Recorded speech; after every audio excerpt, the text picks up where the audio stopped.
Hi everyone, welcome to our channel Konaseema మర్చలు. ఈరోజు మన వీడియోలో సేమియా పులిహోర చూపిస్తున్నానండి.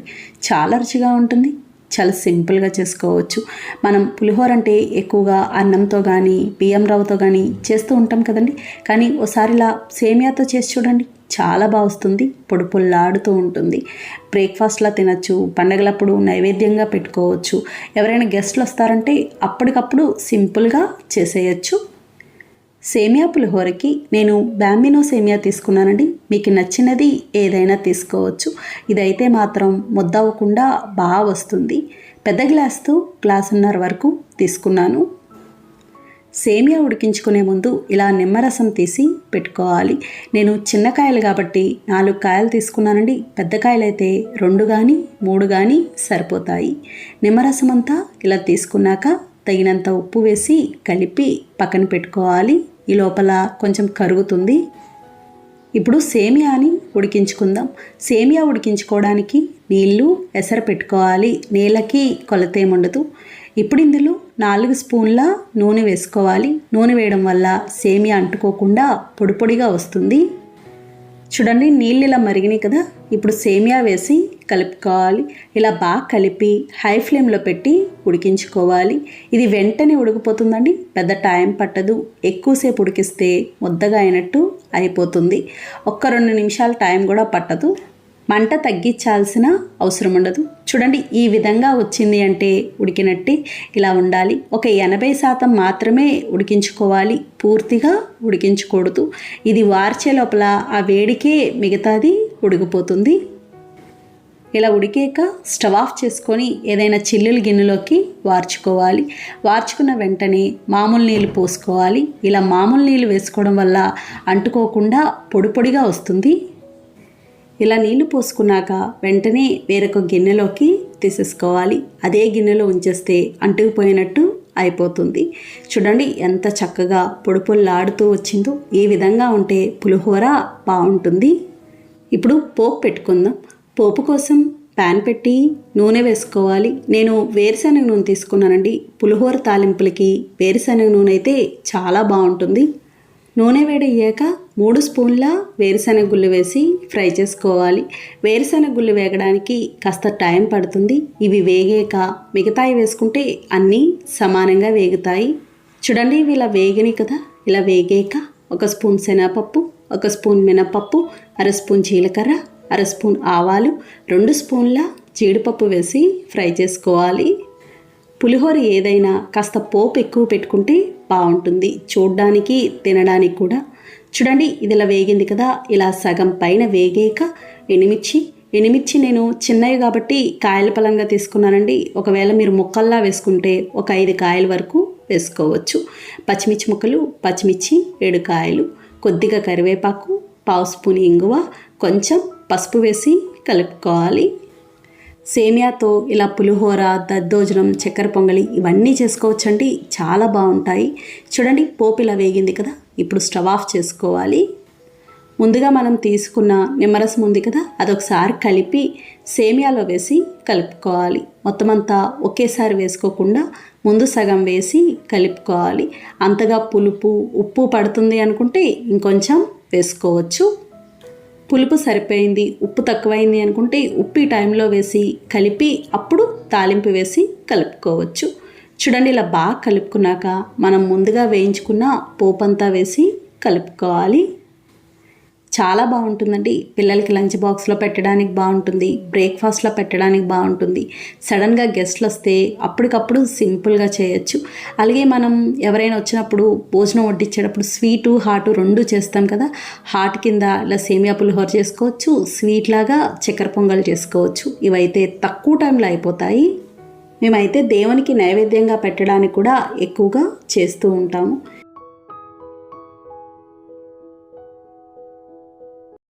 సేమియా సగ్గుబియ్యం పాయసం చూపిస్తున్నానండి. చాలా రుచిగా ఉంటుంది, చాలా సింపుల్గా చేసుకోవచ్చు. అది కూడా బెల్లంతో చూపిస్తున్నాను. ఈ విధంగా ఇలా చేసి చూడండి. ఎంతసేపు ఉన్నా పాయసం చిక్కబడదు, పాలు విరగకుండా బాగుంటుంది. సేమియా సగ్గుబియ్యం పాయసానికి చిన్న గ్లాస్తో 1 గ్లాస్ సేమియా తీసుకున్నాను. మనకి చిన్న గ్లాస్తో చేసిన క్వాంటిటీ చాలా అవుతుంది. 1 గ్లాస్ సేమియాకి అదే గ్లాస్తో పావు గ్లాస్ చిన్న సగ్గుబియ్యం తీసుకోవాలి. చిన్న సగ్గుబియ్యం అయితేనే బాగుంటుంది. పావు గ్లాస్ సగ్గుబియ్యం కరెక్ట్గా సరిపోతుంది. ఇప్పుడు ఇందులో తగినన్ని నీళ్లు పోసి ఒక అరగంట పాటు నానబెట్టుకోవాలి. నానబెట్టుకోవడం వల్ల త్వరగా ఉడుకుతాయి. చూడండి, ఇవి ఇలా బాగా నాని కదా. ఇప్పుడు ఇవి కడుక్కోవాలి. చిన్న సగ్గుబియ్యం కాబట్టి చాలా త్వరగా నానిపోతాయి. స్టవ్ ఆన్ చేసి ప్యాన్ పెట్టి ఒక స్పూన్ నెయ్యి వేసుకోవాలి. ఈ పాయసానికి నెయ్యి ఎక్కువ పట్టదు. నెయ్యి వేడయ్యాక డ్రై ఫ్రూట్స్ వేసి ఫ్రై చేసుకోవాలి. నేను జీడిపప్పు, కిస్మిస్, సన్నగా కట్ చేసిన బాదం ముక్కలు, చిరోంజి తీసుకున్నాను. మీకు నచ్చినవి ఏవైనా వేసుకోవచ్చు. చూడండి, ఇవి ఇలా బాగా వేగినాయి కదా. ఇప్పుడు ఇవి గిన్నెలోకి తీసుకోవాలి. ఇప్పుడు అదే నేతిలో సేమియా వేసి మీడియం ఫ్లేమ్లో దోరగా వేయించుకోవాలి. చాలా త్వరగా వేగుతుందండి. ఇలా కలుపుతూ ఉండాలి. సమానంగా వేగుతుంది, మాడకూడదు. చూడండి, ఇలా బాగా వేగింది కదా. ఈ రంగు వస్తే సరిపోతుంది. ఇప్పుడు ఇది గిన్నెలోకి తీసుకోవాలి. ఇప్పుడు అదే ప్యాన్లో 1 గ్లాస్ సేమియాకి అదే గ్లాస్తో 6 గ్లాసుల పాలు పోసుకోవాలి. కరెక్ట్గా సరిపోతాయి. ఇవి పచ్చి పాలండి. అలాగే పాలు కూడా కొద్దిగా చిక్కగా ఉంటే బాగుంటుంది పాయసం.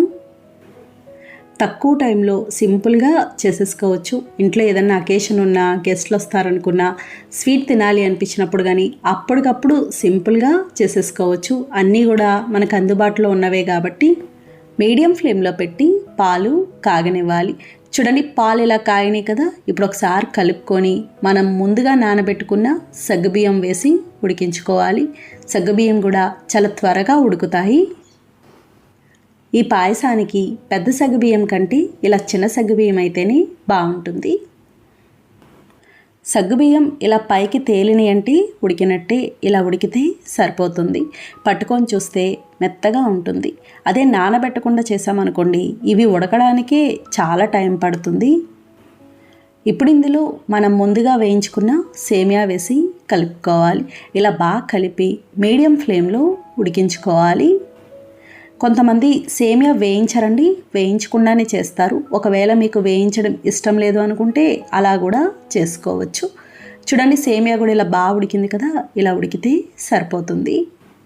ఇప్పుడు స్టవ్ ఆఫ్ చేసుకొని బెల్లం వేసుకోవాలి. స్టవ్ ఆఫ్ చేసుకున్నాక బెల్లం వేస్తే పాలు విరగవు. ఇప్పుడు ఇందులో ముందుగా 4 యాలకులు వేసి 1 గ్లాస్ సేమియా, పావు గ్లాస్ సగ్గుబియ్యం తీసుకున్నాం కదండి, దానికి 1.25 గ్లాసుల బెల్లం వేసుకోవాలి. తీపి కరెక్ట్గా సరిపోతుంది. బెల్లం వేసిన వెంటనే కూడా కలపొద్దు. ఇలా మూత పెట్టేసి 5 నిమిషాల పాటు అలా ఉంచేస్తే ఆ వేడికే కరుగుతుంది. 5 నిమిషాల తర్వాత ఇలా మూత తీసి కలుపుకోవాలి. చూడండి, మీకు ఏమాత్రం పాలు విరగవు, చక్కగా ఉంటుంది. ఒకవేళ పంచదార వేసుకోవాలి అనుకుంటే 1.25 గ్లాసుల పంచదార వేసుకుంటే సరిపోతుంది. ఇప్పుడు ఇందులో మనం ముందుగా వేయించుకున్న డ్రై ఫ్రూట్స్ వేసి కలుపుకోవాలి. నేను ఈ పాయసానికి డ్రై ఫ్రూట్స్ కాస్త ఎక్కువే వేస్తాను. మనకి ప్రతి స్పూన్కి డ్రై ఫ్రూట్స్ తగులుతూ ఉంటే భలే ఉంటుంది. ఇంతేనండి, సేమియా సగ్గుబియ్యం పాయసం తయారైంది. సేమియా కేసరి చూపిస్తున్నానండి. చాలా రుచిగా ఉంటుంది. చాలా సింపుల్గా చేసుకోవచ్చు. ఈ స్వీట్ చేసేటప్పుడు చాలామందికి సేమియా సరిగ్గా ఉడకకపోవడం, గట్టిగా ఉండడం, తీపి ఎక్కువ అవడం, లేదా బాగా ముద్దగా వచ్చేయడం ఇలా జరుగుతూ ఉంటుంది. ఈ విధంగా ఒకసారి చేసి చూడండి, చాలా చాలా బాగా వస్తుంది. సేమియా కేసరికి చిన్న గ్లాస్తో 1 గ్లాస్ సేమియా తీసుకున్నాను. నేను బాంబినో సేమియా తీసుకున్నానండి. మీకు నచ్చినది ఏదైనా తీసుకోవచ్చు. ఇప్పుడు స్టవ్ ఆన్ చేసి ప్యాన్ పెట్టి 1 స్పూన్ నెయ్యి వేసుకోవాలి. నెయ్యి వేడయ్యాక జీడిపప్పు, కిస్మిస్ వేసి మీడియం ఫ్లేమ్లో వేయించుకోవాలి. మీకు నచ్చిన డ్రై ఫ్రూట్స్ ఏవైనా వేసుకోవచ్చు. కావాలి అనుకుంటే బాదం పప్పుని సన్నగా కట్ చేసి కూడా వేసుకోవచ్చు. చూడండి, ఇవి ఇలా వేగినాయి కదా. ఇప్పుడు ఇవి గిన్నెలోకి తీసుకోవాలి. ఇప్పుడు అదే నేతిలో సేమియా వేసి మీడియం ఫ్లేమ్లో దోరగా వేయించుకోవాలి. ఒకవేళ నెయ్యి తక్కువ ఉంది అనిపిస్తే ఇంకొక 1/2 స్పూన్ వరకు నెయ్యి వేసుకోవచ్చు. నెయ్యి తక్కువ ఉన్నా కూడా ఇది సరిగ్గా వేగదు, మాడకూడదు. మాడింది అంటే కేసరి రంగంతా మారిపోతుంది. ఇలా కలుపుతూ ఉండాలి, సమానంగా వేగుతుంది. చూడండి, ఇది ఇలా బాగా వేగింది కదా. ఈ విధంగా ఉండాలి. ఈ రంగు వస్తే సరిపోతుంది. ఇప్పుడు ఇది గిన్నెలోకి తీసుకోవాలి. ఇప్పుడు అదే ప్యాన్లో 1 గ్లాస్ సేమియాకి 3 గ్లాసుల నీళ్లు పోసుకోవాలి, కరెక్ట్గా సరిపోతుంది. నీళ్లు తక్కువ పోసినా కూడా పంచదార వేసాక సేమియా గట్టిగా అయిపోయినట్టు అయిపోతుంది. ఎందుకంటే మనం సేమియాను వేయించాము, అందులోనూ పంచదార వేస్తున్నాం కాబట్టి చాలా గట్టిగా అయిపోతుంది. చూడండి, నీళ్ళు ఇలా మరిగినాయి కదా. ఇలా మరిగాక మనం ముందుగా వేయించుకున్న సేమియా వేసి కలుపుకోవాలి. ఇలా బాగా కలిపి మూత పెట్టేసి మీడియం ఫ్లేమ్లో ఇది దగ్గర పడే వరకు ఉడికించుకోవాలి. మంట మాత్రం పెంచకూడదు. మీకు ఏమాత్రం ముద్ద అవదండి, చాలా బాగా వస్తుంది. పొడి పొడిగా వస్తుంది కదా అని తక్కువ నీళ్ళు పోసారనుకోండి చాలా గట్టిగా వచ్చేస్తుంది, అస్సలు తినలేము. మనం రవ్వతో కానీ అన్నంతో కానీ ఏదైనా స్వీట్ చేస్తే కాస్త క్వాంటిటీ ఎక్కువ అవుతుంది, కానీ సేమియాతో చేసిన స్వీట్ క్వాంటిటీ ఎక్కువ అవ్వదు. చూడండి, ఇది ఇలా బాగా ఉడికింది కదా. ఈ విధంగా ఉండాలి, బాగా మెత్తగా ఉండాలి. ఇలా బాగా ఉడికాక 1 గ్లాస్ సేమియాకి అదే గ్లాస్తో 3/4 గ్లాస్ పంచదార వేసుకోవాలి. తీపి కరెక్ట్గా సరిపోతుంది. దీనికి తీపి మరీ ఎక్కువ పట్టదండి. అలాగే 4 యాలకులు, కొద్దిగా ఎల్లో ఫుడ్ కలర్ వేసి కలుపుకోవాలి. ఒకవేళ మీకు ఫుడ్ కలర్ వద్దు అనుకుంటే మానేయచ్చు. నేను వీడియో కాబట్టి వేసానండి, ఇంట్లో అయితే వేయను, కలర్ కోసమే. ఇలా బాగా కలిపి మీడియం ఫ్లేమ్లో దగ్గర పడే వరకు ఉడికించుకోవాలి. సేమియా నీళ్ళల్లో ఉడికేటప్పుడు కానీ పంచదార వేసాక ఉడికేటప్పుడు కానీ మంట మాత్రం పెంచకూడదు. చూడండి, ఇది ఇలా బాగా ఉడికింది కదా. ఈ విధంగా దగ్గర పడాలి. ఇలా దగ్గర పడ్డాక మనం ముందుగా వేయించుకున్న డ్రై ఫ్రూట్స్ వేసి కలిపి స్టవ్ ఆఫ్ చేసుకోవాలి. ఇంతేనండి, సేమియా కేసరి తయారైంది. చాలా చాలా బాగుంటుంది. అచ్చు ఫంక్షన్లో సేమియా కేసరి ఎలా ఉంటుందో అలానే ఉంటుంది. ఎప్పుడు స్వీట్ తినాలి అనిపిస్తే అప్పటికప్పుడు సింపుల్గా చేసుకోవచ్చు. నచ్చిందండి వీడియో? మీకు నచ్చితే లైక్ చేయండి, షేర్ చేయండి, కామెంట్ చేయండి. Thank you for watching.